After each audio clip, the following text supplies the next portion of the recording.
This program is brought to you by Allianz, your global partner for comprehensive insurance and asset management solutions.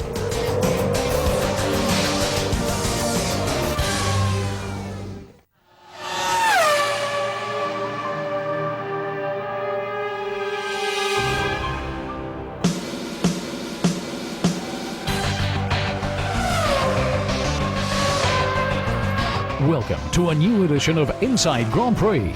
Today, the spotlight is on the race in Monaco. So to start with, let's introduce you to the Principality.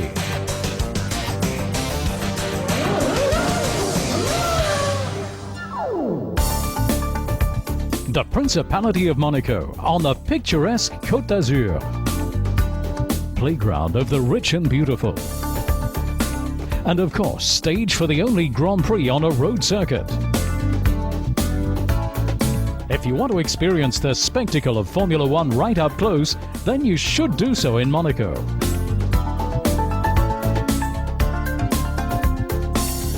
For some, it's pure luxury, and for others, just another ordinary day at home. I see Monaco in a very different light from everybody else, as it's simply where I grew up. I went to school there, my friends are there, we play football on the beach. We don't notice the whole glamour thing at all. Cars and the motor racing circus have a long tradition in Monaco. Grand Prix races have been a big draw for the Monegasque public since 1929. And since 1950, Monaco has been an official Formula One circuit. Year after year, it's a great spectacle, supported to this day by the princely family. And as ever in Monaco, it's still not just about racing. It's an interesting weekend to as a sporting event, and as well as I suppose a lot of business gets done there in Formula One. They have all the big players are turning up to do that, so we have a little bit more work to do as drivers outside the cockpit, but I'm not getting caught up in too many parties. Around 5,000 Monaco residents were born here, and about 25,000 are incomers. Turmoil in the city, tranquility by the sea. In Monaco, the two are just a stone's throw apart. Something the Formula One crowd appreciate anew every year. Monaco, a special and exclusive highlight in the race calendar. It's just great. I feel very comfortable over there. I have my boat. I can bring all my family. So I'm looking forward, and I like to go there soon and to win the race.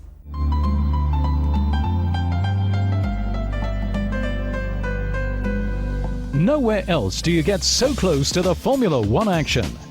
And as the streets are made fit for Formula One each morning over the race weekend, you never know what the day here on the Côte d'Azur will have in store, as there are more Grand Prix surprises here than anywhere else. Monte Carlo 2006, the calm before the storm. Coming up in Safety Focus, up and down and round, the transmission. But first, a quick lap on the city track of Monaco. Monaco, the epitome of Formula One glamour. Every year, the luxury yachts and apartments vibrate to the sound of the thundering engines in the Principality's narrow lanes.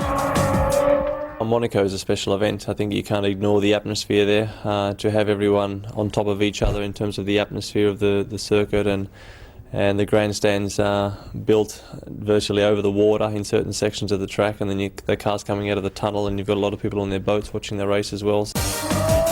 Every chicane a legend. Straight after the start, Saint-Devant, a 90-degree right-hander. Then it's uphill to Beau Rivage. Foot down again and hugging the barriers as we head for the casino.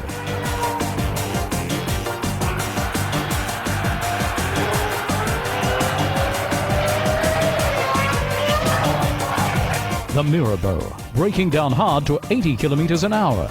Then even down to 45. The Grand Hotel left-hander is so sharp and so narrow.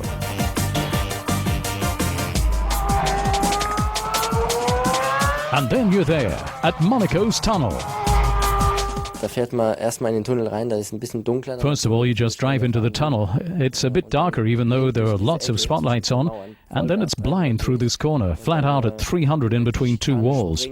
Then you're into the chicane and easing off. The corner makes it great fun. I remember last year as I drove through for the first time with the GP2, I let out an almighty yell under my helmet, because I've been watching Formula One on this track for years as a kid, and now I was finally in a racing car driving through it myself at 260. It was a great thrill. 260 oder was durch. Das war sehr begeisternd. Full throttle, sixth gear, long live the racing spirit. Then comes one of the few chances to overtake in Monaco, the Nouvelle Chicane. But be careful, too much daring will soon send you flying.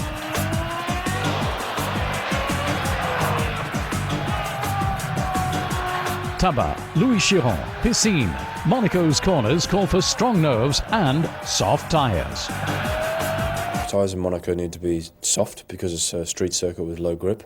And when you have a street circuit, the important thing to know is that you don't normally have racing cars driving around it all the time. And also, worse than that, you have trucks and cars and things driving over the circuit every day, and they are dripping oil and contaminants all over the surface. This means when you drive a Formula One car on it, you are really struggling with grip. Along the harbour and past the Raskas restaurant, the venue for the post-race party. But for now, it's into the next sharp right-hander. Then it's a job done. But that was just one of 78 laps that have to be survived with no mishaps. Now a look at the current standings going into the Monaco Grand Prix. Driver and team standings. Alonso extended his lead with his third win of the season. His teammate Fisichella also finished on the podium in Spain. So Renault are simply top at the moment.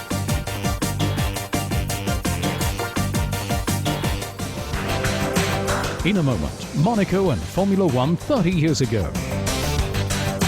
And now to the newcomer of the season. This young man was sure to have a big future. The name alone guarantees quality. Rosberg. Nico Rosberg. Back in 1982, his dad Kiki became world champion with the same team. So the passion for motor racing must be in the genes. Ja, das ist schon phänomenal für mich. Well, it's really phenomenal for me. Ever since I was small, I've always watched and followed the racing, and now here I am as a driver, sitting in the same seat where my father sat 24 years ago. That's really special for me. Schon was super Besonderes für mich. Nico Rosberg grew up in Monaco among the bold and the beautiful. From one world of glamour to that of Formula One. A marketing dream, a pin-up boy, a shooting star. That's Nico today. And this is Nico earlier, 4 years ago to be precise, at 17. The youngster won the Formula BMW Championship, a massive success for Nico, which takes a while to sink in because it all got even better. We'd like to give you a test drive in the Formula One car.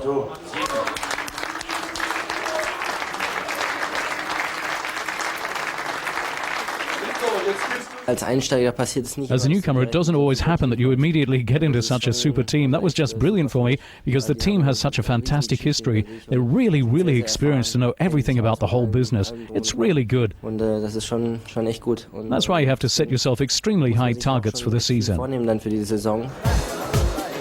On first-name terms with the stars after his first Formula One drive, Nico is working his way into top-class motor racing. There are constant comparisons with his father Kiki, the son now racing in the name of the father.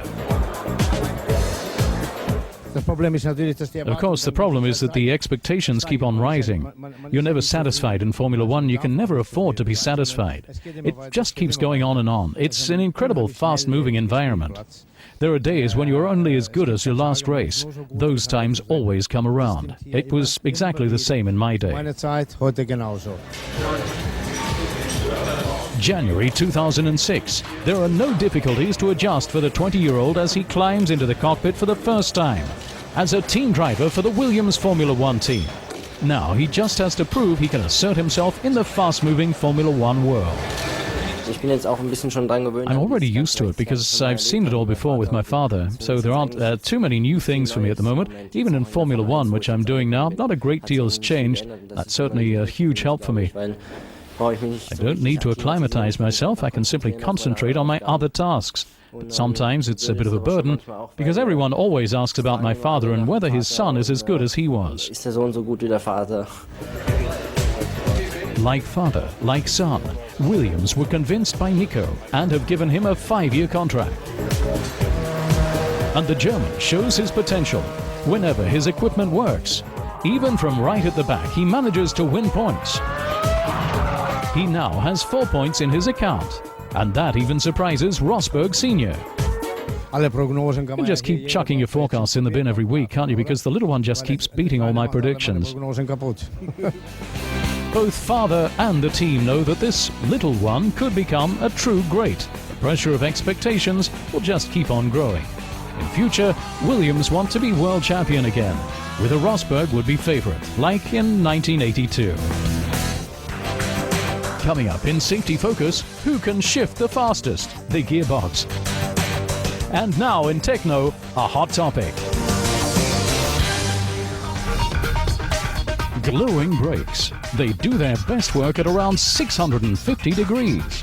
Formula One cars can accelerate to 160 kilometers an hour in 6 seconds and stop again in the same time. In short, the deceleration power is just as great as the acceleration power. A tremendous exertion for the drivers. Die Bremse nimmt bei jedem Bremsmanöver In every braking maneuver, the brakes have got to dissipate a lot of energy. Verschleiß der Bremsbacken und der Bremsscheibe. The wear on the brake shoes and discs is therefore extremely high. Fühlbar, dass die Bremse As a driver, you can feel that the brakes are getting slacker and slacker, so that towards the end of a race, you've got to pump them 2 or 3 times during each maneuver to slow down at exactly the right spot, which you've got to do when you're approaching at 300 or 400 kilometers an hour. auf den Meter exakt bremsen muss. Precise braking maneuvers call for optimum brake temperatures. The front brake calipers are positioned directly behind the front wing in order to get the air straight onto the wheel. The brake components also have to be as light as possible. A carbon fiber mix is therefore used, both for the brake discs and pads. This mix withstands the incredibly high temperatures better than any other material. The brake calipers are made of cast aluminium and generally have 6 brake pistons. The heat generated is efficiently dispersed by ingenious airflow systems.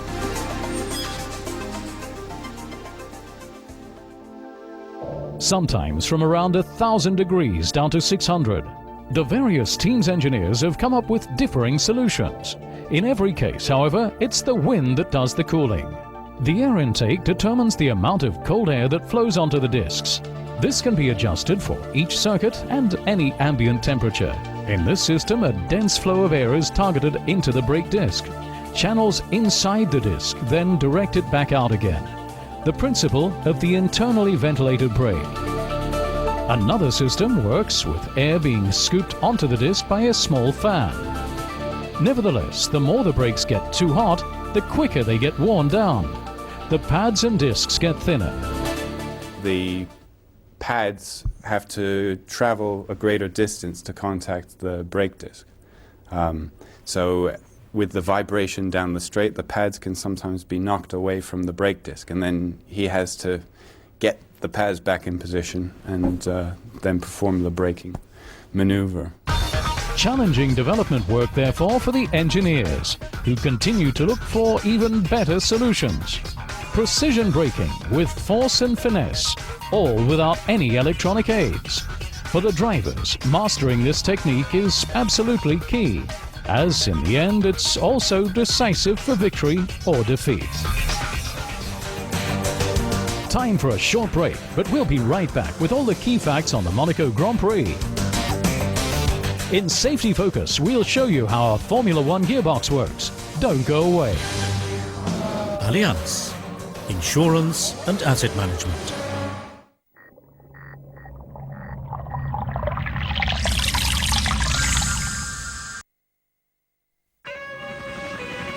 Most of the America's Cup races are decided even before the start in the wild 5 minutes. It's about a sharp strategy, the right team, knowing. Attack now! It's about deciding what's right, moment 3, by moment. 2, 1, start! Allianz, a global leader in risk and asset management.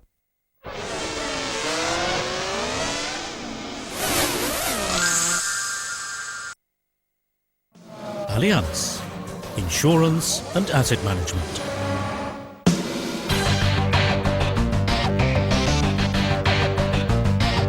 Welcome back to Inside Grand Prix.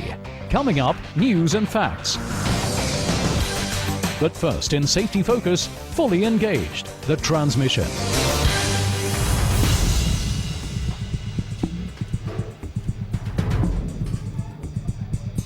Formula One, a constant up and down. Especially out on the track, when shifting gear.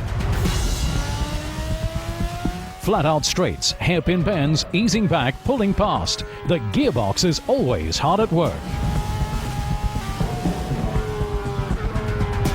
Schalten in der Formel 1 geht ganz einfach. Man hat eine Getting into gear in Formula One is very simple. You've got a clutch mounted on the steering wheel that you have to pull. Then using the right side of the rocker switch on the wheel, you click once and you're straight into first gear. Press the throttle and, as with a motorbike, let out the clutch with your left hand, for example, and away you go. After that, the clutch is never used again. You just have to flick the switch up on the right or down on the left to change gear. That's all. The rest is done by the electronics and pneumatics, the vehicle management system. Simple for the driver. For the technology, a complex challenge. And the Monaco Grand Prix is the supreme test. 3,600 gear changes that have to be as easy as possible for the drivers to perform. Precisely how each gearbox is constructed is a strictly guarded team secret. But they will tell us the basic principle. There are generally two shafts, a primary and a secondary shaft, and a mechanism that moves gears into contact with one another, and they're literally forced into contact with one another, and the dog's engaged, and you get drive. Titanium casing, steel cogwheels, ceramic balls for the bearings. Each gearbox consists of over 400 separate parts. The gears are lined up one behind the other, so none can be missed, and they have to be specially adapted to each circuit. Most important thing is to make sure that your ratio drops are correct. This is the rev drop between each gear. If you try and go for too large a rev drop, then you have higher impact loads on the gear change, on the gears during gear change. So you need to make sure that you monitor this.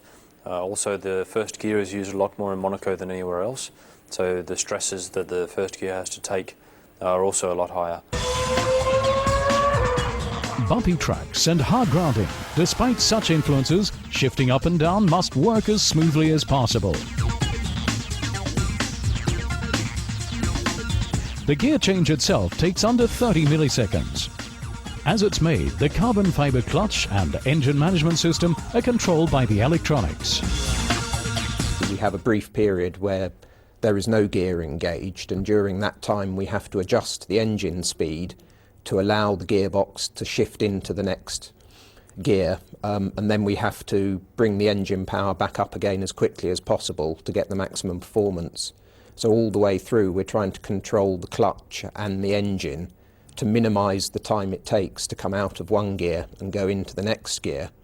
But everything has to be, all the speeds through the gearbox have to be very, very carefully controlled, because otherwise we can get high-speed impacts on the internal components of the gearbox, which will lead to damage very quickly. €125,000, the estimated cost of one Formula One gearbox. A close check is kept on how well they stand up to the rigours of racing. They're completely stripped down after every race and checked for cracks. The FIA is currently toying with the idea that from 2008, one gearbox will have to last for 4 races. That would be a real challenge in terms of lifetime of the gears. But I think the more difficult factor would be to choose one set of ratio gears within the box which was suitable for 4 tracks. It would just be impossible to optimize one setup that was good for Monaco and then expect to go to Monza the next race, the cars would be significantly slower. However, for now, that remains science fiction. A driver's fingertip feel for the right moment to change and a reliable high-tech gearbox. They're key to winning any race. For Formula One is a constant up and down. Now let's travel back in time. The Monaco Grand Prix in 1976. Monaco has been the secret highlight of Formula One since 1976. And in that year, it could look back on almost 50 years of Grand Prix history. Because the first race took place in 1929, and there was only a compulsory break during the Second World War. A victory in Monaco was always something very special. A dream would come true for every driver if he was successful here, because no race poses a harder challenge than the winding path through the crash barriers on the French Riviera. Here in Monaco, Niki Lauda laid the foundation for his first World Championship title in 1975. The first Ferrari victory for 20 years on the streets of Monte Carlo was the beginning of an unforgettable winning streak. In 1976, Niki Lauda was again the hot favorite. He was in pole position, which is so important in Monaco. He was shielded by his teammate Clay Regazzoni. Behind him came the march of Ronnie Peterson and the two Tyrrells.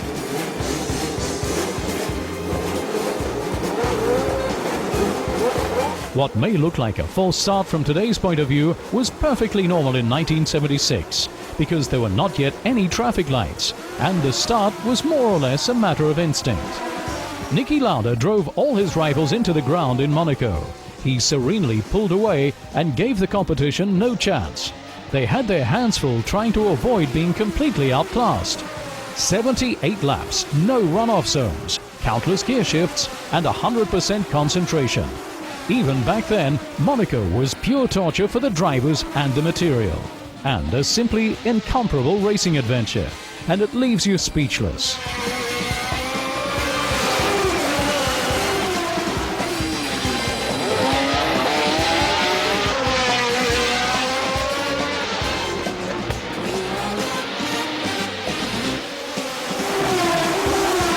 The legend of Monte Carlo. Loud, fast, breathtaking, and immortal. After 2 hours extremely hard work at the steering wheel, Niki Lauda had repeated his success of the previous year. Only 3 drivers were on the same lap as he was. In 1976, Ferrari was simply peerless, and the statistics speak for themselves. 5 victories in 6 races, including 4 for Niki Lauda, and a lead of over 30 points in the championship. The competition was driven nearly to despair. Behind Niki Lauda, the two Tyrrells of Scheckter and Depailler claimed places on the podium. Hans Joachim Stuck in 4th place and Emerson Fittipaldi in 6th achieved their best results of the season. And even 30 years ago, the Prince probably greeted the winner with the words, "I am so glad that it was you that won the race."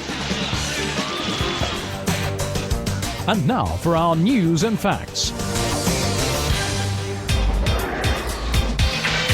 Now it's official.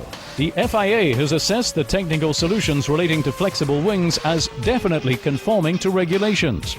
For the teams, this now means tinkering away, developing and becoming even quicker. The advantage is that the flexible system creates less air resistance and full downforce in the corners. The whole debate was started at the beginning of the season by Ferrari. Their rivals Honda had discovered the Reds' flexi wing and complained to the FIA. But that's just the way it is in Formula One. In a split second, you're suddenly on the verge of breaking a rule. Superman and Red Bull. In Monaco, the Austrian team will be supported by the #1 superhuman. As in recent years, the Red Bull team's beating the publicity drum for a new Hollywood blockbuster, Superman returns. Let's hope that these superpowers will help them in the race.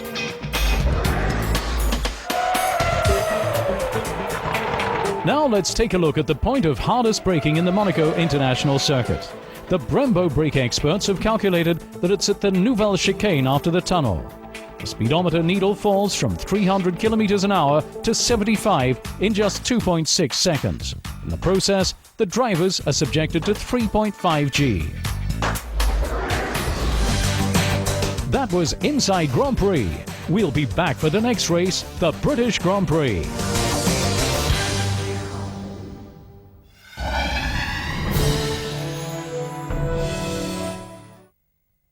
This program was brought to you by Allianz, your global partner for comprehensive insurance and asset management solutions.